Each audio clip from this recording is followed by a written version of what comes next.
नमस्कार, स्वागत है आप सभी का इंडिया वॉइस पर। मैं आपके साथ निकिता कश्यप। बुलेटिन की शुरुआत करते हैं। उत्तराखंड के बहुचर्चित अंकिता भंडारी हत्याकांड में भाजपा के नेता और पूर्व मंत्री के बेटे पुलकित आर्या समेत तीनों को कोर्ट ने उम्र कैद की सजा सुना दी है। आपको बताते चले कि पुलकित के अलावा उसके दो कर्मचारी सौरभ भास्कर और अंकित गुप्ता को भी सजा सुनाई गई है। कोटद्वार जिला कोर्ट ने इस मामले में 2 साल 8 महीने के बाद फैसला दिया है। वहीं आपको बताते चले कि तीनों दोषियों पर 50-50 हजार रुपए का जुर्माना भी लगाया गया है।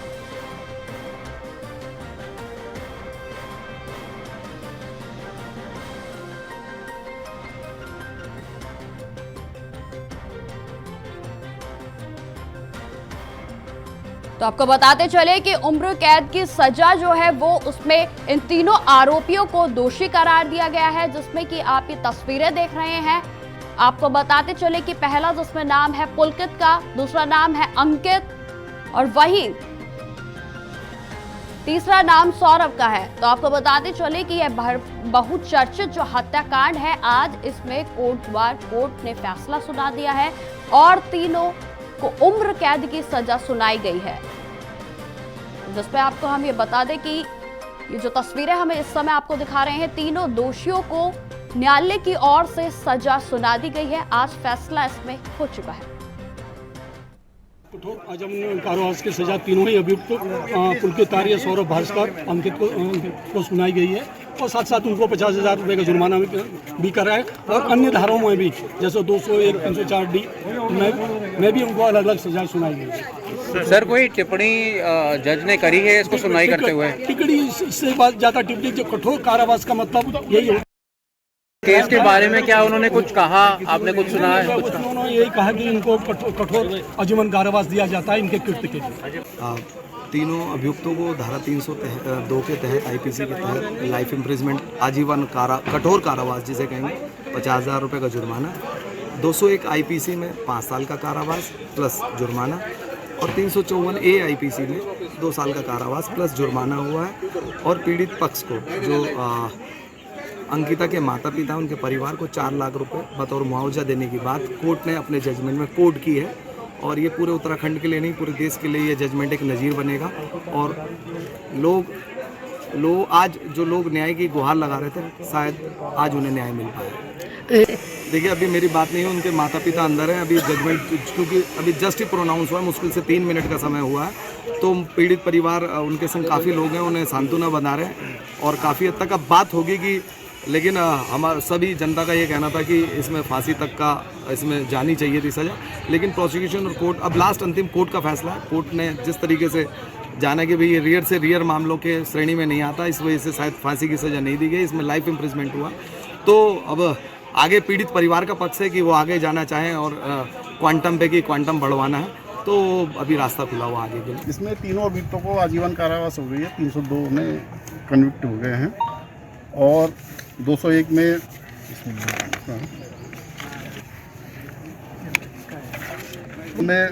आजीवन कारावास और 50,000 रुपये जुर्माना न देने की उसमें 1 वर्ष का अतिरिक्त साधारण कारावास और आजीवन कारावास, कठोर कारावास होगा। 201 में 5 वर्ष का सजा और 10,000 रुपये का जुर्माना न देने के उसमें 2 माह का अतिरिक्त कारावास। 354 कौ में पुलकित आर्या को 2 वर्ष का कठोर कारावास और 10,000 रुपये जुर्माना। 10,000 रुपये जुर्माना न देने के आवाज में 1 माह का अतिरिक्त कारावास। अभियुक्त पुलकित आर्या पे अनैतिक देह व्यापार अधिनियम की धारा 5(1) घ में 5 वर्ष का कठोर कारावास और 2,000 रुपये का जुर्माना न देने के उसमें 2 माह का अतिरिक्त कारावास। सौरभ भास्कर को 302 में आजीवन कारावास कठोर, सौरभ भास्कर और अंकित और पुलकित गुप्ता को 302, 201 और अनैतिक देह व्यापार अधिनियम में सजा सुनाई गई है। और इसमें 302 में आजीवन कारावास, 50,000 रुपये जुर्माना न देने के उसमें 1 वर्ष का अतिरिक्त साधारण कारावास। और सौरभ भास्कर को 201 में 5 वर्ष का कारावास, 10,000 रुपये जुर्माना न देने के उसमें 2 माह का अतिरिक्त कारावास, सौरभ भास्कर को और अंकित पुलकित गुप्ता को 5(1) घौ अनैतिक देह व्यापार अधिनियम में 5 वर्ष का कठोर कारावास और 2,000 रुपये का जुर्माना, और ये जुर्माना न देने के उसमें 2 माह का अतिरिक्त कारावास इसके अलावा माननीय न्यायालय के द्वारा इसके सुनाई गई अलावा है। माननीय न्यायालय ने अभियोजन की अपील पर प्रतिरक्षा के लिए प्रतिकर के लिए 357 का में 4 लाख रुपए जुर्माना समस्त अभियुक्तों को प्रतिकर के रूप में पीड़िता के माता पिता को देने के लिए आदेश किया। वीआईपी का नाम सामने आया नहीं अभी तक? जजमेंट मैम, ये विवेचना का विषय नहीं है, ये निर्णय का विषय है। तो निर्णय पे ही बात कर लें। नहीं, अभी पूरा जजमेंट आना बाकी एक-एक है, करके क्योंकि पूरा जजमेंट अभी मेरे पास आया नहीं नहीं, है। इसमें सरकार मैं का नहीं है, आपको इसमें ऑपरेटिव अभियुक्त पोर्शन को देना है। सुना रहा हूँ। जी, जब मतलब पूरा जजमेंट आ जाएगा तो मैं पूरे जजमेंट के आधार पर आप लोगों के साथ नहीं 4 लाख रुपए पूरा डिस्कस कर सकता हूँ। लेकिन इसमें यह है कि हमको महत्वपूर्ण उपलब्धि हासिल हुई है, इनको आजीवन कारावास हुई है, जो इनके द्वारा कृत्य किए गए थे, आपराधिक कृत्य किया गया था, इसमें इनको सजा मिल गई है। 4 लाख कम नहीं, हमारी समझ टीम के द्वारा अच्छा कार्य किया गया है नहीं, हमारे महत्वपूर्ण मेरे द्वारा या हमारी टीम के द्वारा महत्वपूर्ण माने गए थे। तो जैसा कि आप सभी को जानकारी है कि उत्तराखंड के बहुचर्चित अंकिता हत्याकांड में कोटद्वार कोर्ट ने आज फैसला सुना दिया है। कोर्ट ने तीनों आरोपियों को दोषी करार दिया है और उम्र कैद की सजा सुनाई है। आपको बताते चले कि अंकिता के पिता की आंखों में उनकी बेटी को खोने का गम साफ झलक रहा था और फैसले से ठीक पहले उन्होंने कहा था कि उन्होंने मेरी बेटी को मारा है। इस मामले में उत्तराखंड के लोगों ने उनके साथ दिया है और उनके लिए वह हाथ जोड़कर सभी का अभिनंदन करते हैं। और साथ ही साथ आपको बताते चले कि अंकिता की मां ने कहा था कि उन्हें कोर्ट पर पूरा भरोसा है और आज अंकिता के जो दोषी थे उनको सजा मिली है।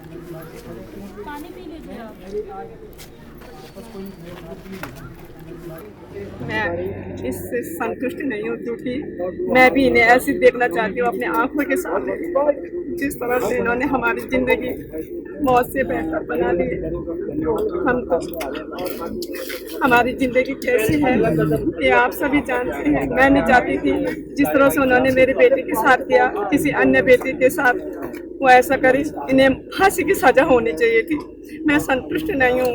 मैं जब तक इनको फांसी के फंदे पर नहीं देखूंगी मैं संतुष्ट नहीं हूँ। जाएंगे मेरी सभी जनता वालों से, सभी उत्तराखंड की जनता से हाथ जोड़ के विनती है, जिन्होंने हमारा साथ दिया और इस बेटी को यहाँ तक न्याय दिया। यही जनता हमें आगे भी न्याय दिलाएगी और हमारी बेटियों के लिए एक सुरक्षा कवच बनाएगी।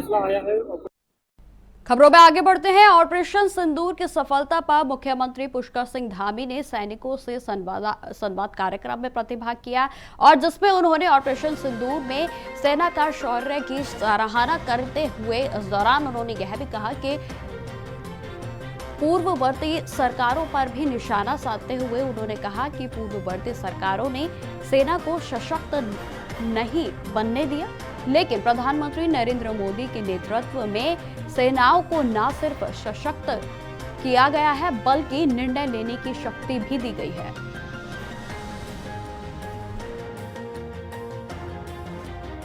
काम के अंदर एक कायराना हमला पाकिस्तानी आतंकवादियों ने किया, पाकिस्तानी सेना के संरक्षण में किया। हमारी बहनों का सिंदूर उजाड़ने का काम उन आतंकवादियों ने किया। और एक मैं देख रहा था जब एक बहन के पति को मारा जा रहा था, उससे कहा था कि मोदी को जाके बता देना, तो मोदी जी ने बता दिया कि अगर कोई हमारी बहनों के सिंदूर को उजाड़ेगा तो भारत की सेना उसका बदला पाकिस्तान के अंदर घुसकर देगी। इस ऑपरेशन में, जिसको ऑपरेशन सिंदूर नाम दिया गया, 100 आतंकवादी मारे गए, 50 पाकिस्तान के सैनिक मारे गए, उनके 9 एयरबेसों को तबाह करने का काम भारतीय सेना ने किया और वहीं पाकिस्तान ने जितने भी ड्रोन हमले किए उनको विफल करने का काम भारतीय सेना ने किया। और हमारे मात्र 5 सैनिक शहीद हुए और हमने किसी भी सिविलियन आबादी पर हमला नहीं किया, जबकि पाकिस्तान ने हमारे यहाँ मंदिरों पर, स्वर्ण मंदिर पर भी हमला करने की कोशिश की, लेकिन हमारे एयर डिफेंस सिस्टम ने उनको हवा में ही मार दिया, वो सफल नहीं हो पाए। और आज क्योंकि ये वीरों की भूमि है, राष्ट्रभक्तों की भूमि है, देश की सेना का 17.5% की पूर्ति हमारा छोटा सा राज्य करता है। हर 5वां सैनिक हमारे उत्तराखंड से होता है। आज उन सैनिकों के सम्मान में एक संवाद कार्यक्रम माननीय मुख्यमंत्री जी ने किया, जिसको मेरे विभाग द्वारा किया गया और भारी संख्या में यहाँ के जो रिटायर्ड आर्मी कमांडर्स थे, एयर मार्शल के रिटायर्ड एयर मार्शल थे, एयर वाइस और नेवल कमांडर थे, उन्होंने यहाँ पर अपनी बात को रखा और भारी संख्या में यहाँ के सैनिकों ने भाग लिया। उनका भी आभार। के अंदर एक कायराना हमला पाकिस्तानी आतंकवादियों ने किया, पाकिस्तानी सेना के संरक्षण में किया। हमारी बहनों का सिंदूर उजाड़ने का काम उन आतंकवादियों ने किया। और एक मैं देख रहा था, जब एक बहन के पति को मारा जा रहा था, उससे कहा था कि मोदी को जाके बता देना, तो मोदी जी ने बता दिया कि अगर कोई हमारी बहनों के सिंदूर को उजाड़ेगा तो भारत की सेना उसका बदला पाकिस्तान के अंदर घुसकर देगी। इस ऑपरेशन में, जिसको ऑपरेशन सिंदूर नाम दिया गया, 100 आतंकवादी मारे गए, 50 पाकिस्तान के सैनिक मारे गए, उनके 9 एयरबसों को तबाह करने का काम भारतीय सेना ने किया। और वहीं पाकिस्तान ने जितने भी ड्रोन हमले किए उनको विफल करने का काम भारतीय सेना ने किया। और हमारे मात्र 5 सैनिक शहीद हुए और हमने किसी भी सिविलियन आबादी पर हमला नहीं किया, जबकि पाकिस्तान ने हमारे यहाँ मंदिरों पर, स्वर्ण मंदिर पर भी हमला करने की कोशिश की, लेकिन हमारे एयर डिफेंस सिस्टम ने उनको हवा में ही मार दिया, वो सफल नहीं हो पाए। और आज क्योंकि ये वीरों की भूमि है, राष्ट्रभक्तों की भूमि है, देश की सेना का 17.5% की पूर्ति हमारा छोटा सा राज्य करता है। हर 5वां सैनिक हमारे उत्तराखंड से होता है। आज उन सैनिकों के सम्मान में एक संवाद कार्यक्रम माननीय मुख्यमंत्री जी ने किया, जिसको मेरे विभाग द्वारा किया गया और भारी संख्या में यहाँ के जो रिटायर्ड आर्मी कमांडर्स थे।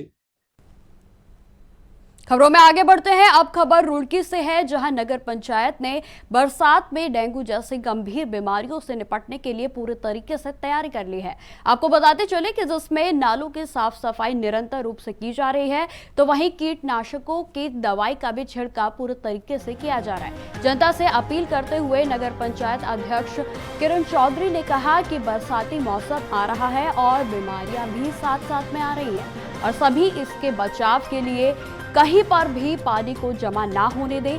वहीं उन्होंने कोरोना के बढ़ते प्रकोप को लेकर भी क्षेत्र की जनता से सरकार के द्वारा जारी एडवाइजरी का पालन करने की अपील की। जी बिल्कुल, जो हमने वादे किए थे काफी हद तक हमने पूरे भी किए हैं और आगे भी अभी बहुत समय है, समय के साथ पूरा होता रहेगा। जी बिल्कुल, जैसे कि अभी बरसाती समय आने वाला ही है, आ ही चुका है, तो उसमें हमने नालों की सफाई और कीटनाशक दवाइयाँ हैं 2 हफ्ते में, और उसमें और फॉगिंग का कार्य है वो पूरा प्रोग्रेस पे ही चल रहा है।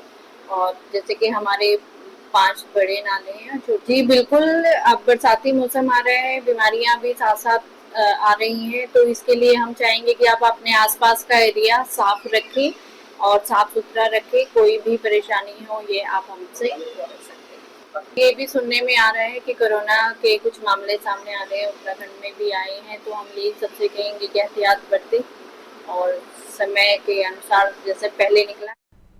अब खबर हल्द्वानी से है, जहां श्री बद्री केदार मंदिर समिति के अध्यक्ष बनने के बाद हेमंत द्विवेदी पहली बार हल्द्वानी पहुंचे और जहां बीजेपी कार्यकर्ताओं ने उनका भव्य स्वागत भी किया। वहीं बीजेपी के कार्यालय में भी बड़ी संख्या में कार्यकर्ता मौजूद रहे और साथ ही साथ हेमंत द्विवेदी को शुभकामनाएं भी दी गई।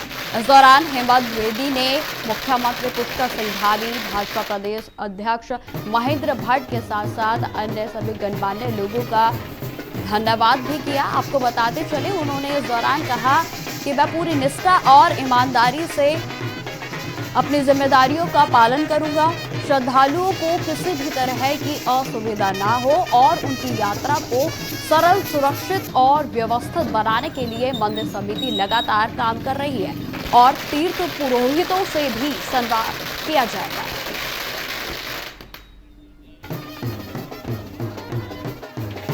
आपके चैनल के माध्यम से अभी नैनीताल जनपद के अपने सभी कार्यकर्ताओं को मैं आभार व्यक्त करता हूं और अपने प्रदेश के यशस्वी मुख्यमंत्री आदरणीय पुष्कर सिंह धामी जी और हमारे प्रदेश के यशस्वी प्रदेश अध्यक्ष आदरणीय महेंद्र भट्ट जी और हमारे संगठन मंत्री आदरणीय अजय जी का मैं आभार व्यक्त करता हूं कि उन्होंने मुझे एक बड़ी जिम्मेदारी दी है।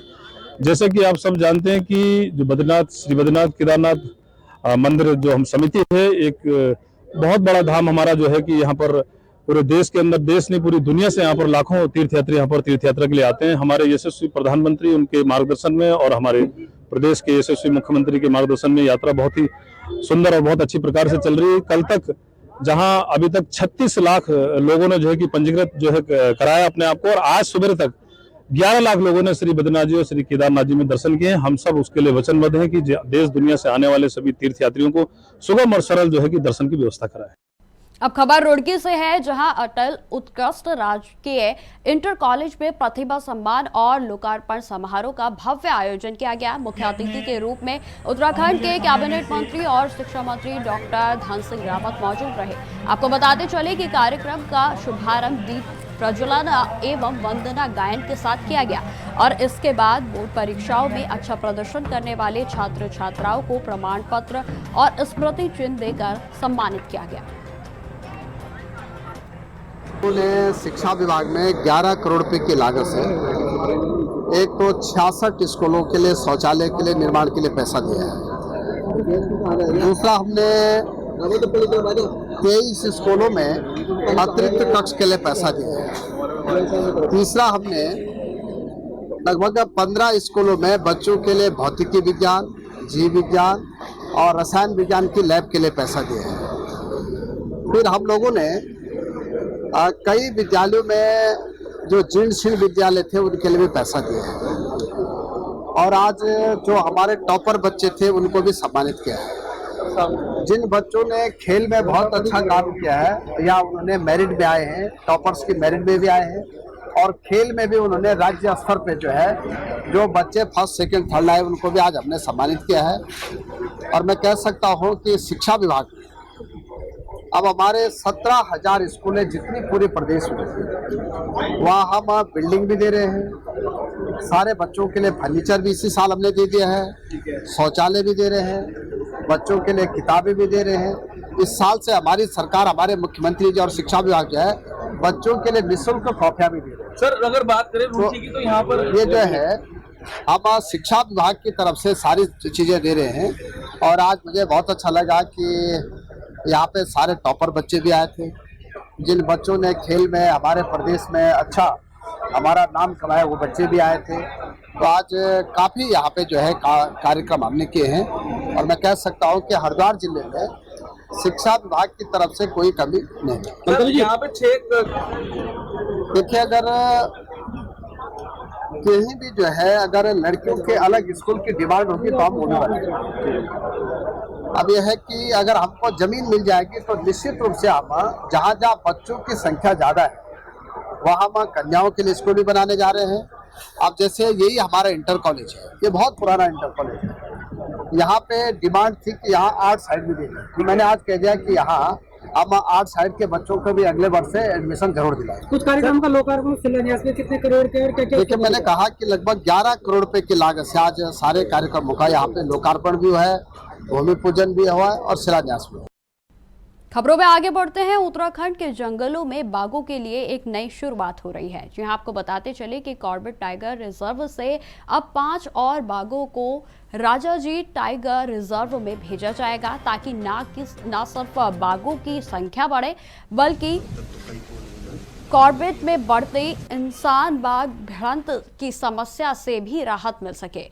और इस ट्रांसफर के तहत 3 बाघिन और 2 बाघों को राजाजी के जंगल में बसाया जाएगा और इससे पहले 2022 में भी इसी योजना के तहत 5 बाघों को राजाजी भेजा गया था। आपको बताते चले कि उनका वहां एक अनुभव सकारात्मक रहा है। अधिकारियों की माने तो कॉर्बेट की वहन क्षमता पहले से ही पूरी हो चुकी है और ऐसे में यह कदम व्यवहारिक भी है और वैज्ञानिक भी है।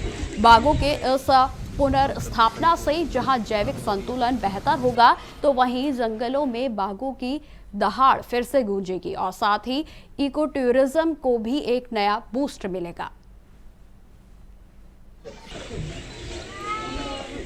प्रोजेक्ट के अंतर्गत कॉर्बेट टाइगर रिजर्व से 5 बाघों को जो राजाजी टाइगर रिजर्व का जो वेस्टर्न जो पश्चिमी क्षेत्र है वहां पर छोड़े जाने का प्रोग्राम बनाया गया था, प्लान बनाया गया था। वो फेज हमारा कंप्लीट हो गया है, जिसके अंतर्गत 2 मेल और 3 फीमेल बाघों को कॉर्बेट टाइगर रिजर्व से, जहां पर बाघों का घनत्व ज्यादा है, वहां से राजाजी टाइगर रिजर्व जहां पर बाघों का घनत्व कम है उसमें ट्रांसफर किए गए हैं। अभी इस प्रोजेक्ट की इस फेज की सफलता को देखते हुए अब ये विचार किया जा रहा है, क्योंकि वहां पर और बाघों को छोड़े जाने की संभावना है और कॉर्बेट टाइगर रिजर्व में भी बाघों का जो घनत्व है वो अच्छा खासा है और बढ़ रहा है। उस दोनों चीजों को मैनेज करने के लिए एक दूसरा फेज इस योजना का एक प्रपोज किया जा रहा है, जिसको एनटीसी भेजा जाए, जिसके अंतर्गत अगेन 5 और बाघों यहाँ से राजाजी टाइगर रिजर्व छोड़े जाने के हमारा जो प्रोग्राम है वो है। इससे जो सबसे बड़ा जो फायदा है वो ये कि बाघों का घनत्व कम होने से यहाँ पर कॉर्बेट में जो मानव वन्यजीव संघर्ष है उसमें कमी आने की संभावना है और साथ में ही राजाजी टाइगर रिजर्व जो कि बहुत ही महत्वपूर्ण क्षेत्र है, बहुत ही अच्छा क्षेत्र है, वहां पर बाघों के जाने से वहां के इकोसिस्टम में इम्प्रूवमेंट होगा और टूरिज्म में भी वहां पर आशातीत जो है बढ़ोतरी देखी जाएगी। तो इन्हीं 2 उद्देश्यों को पूरा करने के लिए इस परियोजना को आगे ले जाएंगे। देखिए, कॉर्बेट नेशनल पार्क में जो कहना चाहिए कि विश्व का सबसे ज्यादा घनत्व है बाघों का और ऐसी स्थिति में यहाँ पर एक मैन टाइगर कॉन्फ्लिक्ट की स्थिति भी पैदा हो रही है, क्योंकि वो टाइगर जो है अपनी जो उनकी कैरिंग कैपेसिटी उससे बहुत ज्यादा हो गए। ऐसे में वैज्ञानिक तरीके से उनको जिस तरह से रिलोकेट किया जा रहा है वो कहीं ना कहीं एक मानव वन्यजीव संघर्ष है उसको भी कम कर रहा है, साथ ही इन बाघों की सुरक्षा और संवर्धन को भी सुनिश्चित कर रहा है। और कुल मिला के जो दूसरे जंगल है जहाँ पर बाघ एक्सटिंक्ट हो गए या कम संख्या में, उन जंगलों में भी एक जो उसकी एक नेचुरल साइकिल होती है या जैसे कहते हैं प्रकृति का एक जैविक चक्र है उसको पूर्ण करने में मदद कर रहा है। तो मैं समझता हूँ अच्छी पहल है वन विभाग।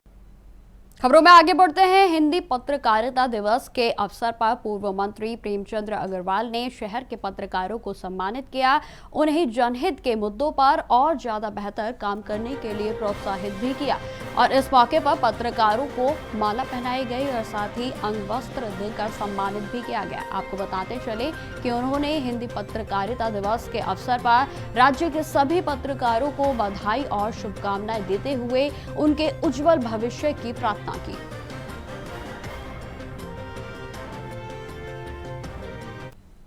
जिसको हम मीडिया भी बोलते हैं, पत्रकारिता मीडिया हमारे लोकतंत्र का चौथा स्तंभ माना जाता है और आज जिस प्रकार से पत्रकारिता में एक जागरूकता है और स्वाभाविक रूप से जैसे मैंने कहा कि चौथा स्तंभ है, हर स्तंभ का अपना महत्व है, तो पत्रकारिता का भी अपना एक महत्व है और सरकार की अच्छी चीज़ भी और उसके लिए कोई और चीज़ भी हो उसके लिए भी पत्रकार एक दर्पण का काम करता है और समाज में एक आईना दिखाने का काम करता है और सामाजिक मूल्यों की मैं बात करूं तो पत्रकार अहम भूमिका अदा करता है। तो मैं इस शुभ दिन पे तमाम पत्रकार साथियों को मैं बहुत बधाई दे रहा हूं और ये उम्मीद कर रहा हूं कि एक निष्पक्ष पत्रकारिता और जो अपेक्षा समाज भी करता है वो होनी चाहिए और स्वाभाविक रूप से हम लोगों का तो रिश्ता पत्रकारों से बिल्कुल कह सकते हैं कि अटूट रिश्ता है। ये रिश्ता बना रहे, मैं आप सबके प्रति बहुत मंगल। तो फिलहाल इस बुलेटिन में इतना ही। देश दुनिया की तमाम खबरों की जानकारी के लिए बने रहें हमारे साथ। नमस्कार।